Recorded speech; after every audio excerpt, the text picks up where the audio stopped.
Modi নীতিশের যুগলবন্দি, SIR এর প্রথম test কেসেই এনডিএর বাজিমাত, ধরাশায়ী মহাজোট। বিহারে এনডিএ সাইক্লোন, দশমবারের জন্য মুখ্যমন্ত্রীর কুর্সিতে বসতে চলেছেন নীতিশ কুমার। সন্ধ্যায় বিজেপির সদর কার্যালয়ে যাচ্ছেন প্রধানমন্ত্রী।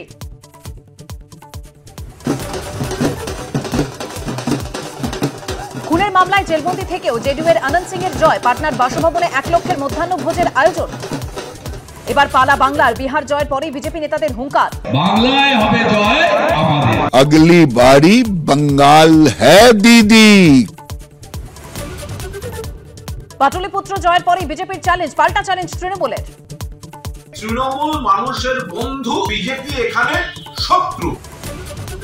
এসআইআর এর টেস্ট কেসেই এনডিএর বাজিমাত, এবার বাংলার পালা, হুঙ্কার শুভেন্দুর। মানুষের শত্রু তো বিজেপি, পাল্টা তৃণমূল। সন্ধ্যে 6টায় দেখুন শুভ্রজিতের সঙ্গে। এবার বাংলার পালা, হুঙ্কার গিরিরাজ সিং এর। এখানে অন্য সমীকরণ, বাংলার মানুষের শত্রু বিজেপি, পাল্টা কুণাল। রাজ্যে কি প্রভাব বিহারের ফলে? স্টুডিও বিশ্লেষণ, ঘণ্টাখানেক সঙ্গে সুমন, রাত 8টা।